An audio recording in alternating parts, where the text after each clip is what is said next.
আমি যাব অরিন্দম দার কাছে, অরিন্দম স্যারের কাছে। অরিন্দম স্যার, এনআইএ তদন্ত হাতে নিয়েছে, এনআইএ ফুলদমে তদন্ত করছে।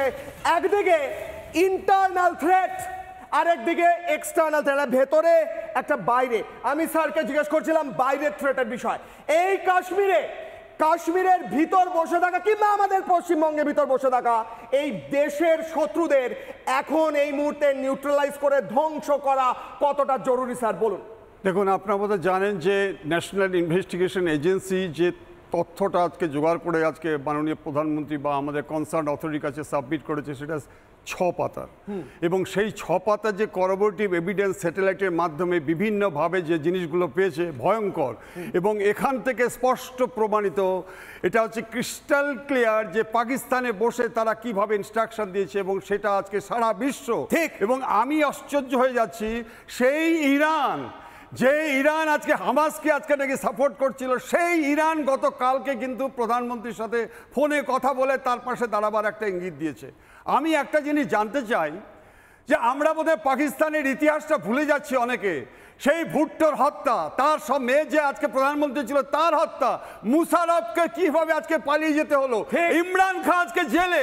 তাহলে এই যে ইতিহাস, এই যে আজকে গণতন্ত্র হত্যাকারী, এই যে আজকে সন্ত্রাসকারী হত্যাকারী। আচ্ছা কিশোর, তোমাকে আমি বলি যে ফেব্রুয়ারি 2000 সালে রাউজিদিয়াতে জেলাতে যে 7 জন আমাদের ফৌজিকে হত্যা করা হয়েছিল, তার মধ্যে একজনে গলা কেটে নিয়েছিল।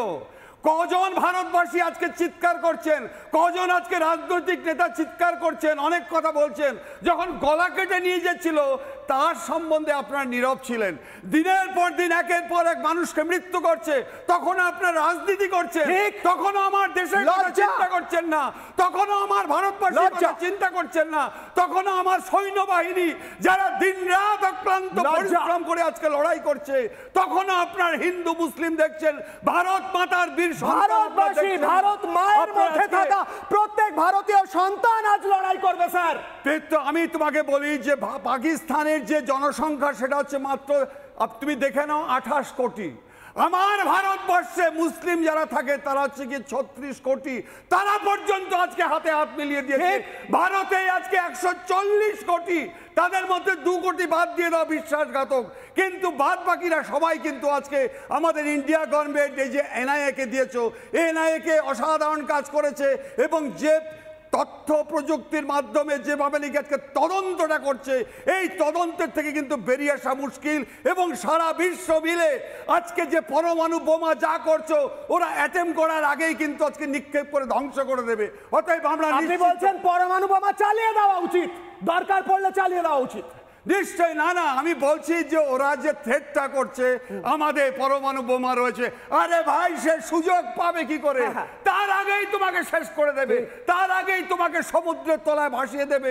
কিন্তু দুঃখ লাগছে তোমরা রাজনীতিবিদ, তোমাদের জন্য পাকিস্তানের যে আজকে জনগণ তারা অত্যন্ত ভালো, অত্যন্ত সুন্দর, তারা এই সন্ত্রাসবাদীদের কখনো পছন্দ করে না। তোমাদের রাজনীতি, তোমাদের আজকে যে সন্ত্রাসবাদের বিরুদ্ধে আজকে যেভাবে তারা লড়াই করছে, তাদের জন্য আমাদের দুঃখ হয়। কারণ আজকে আমাদের জানতে হবে যে অত্যাচার দীর্ঘদিন ধরে আজকে পাকিস্তান করে আসছে, তার জন্য আজকে এতদিন পরে।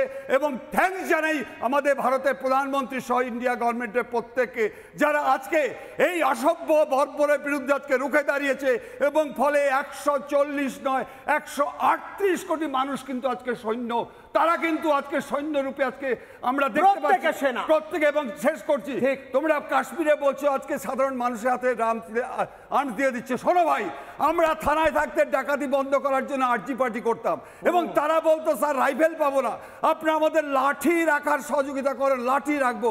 লাঠি রেখে ডাকাতদের আজকে ধ্বংস করে দিয়েছে।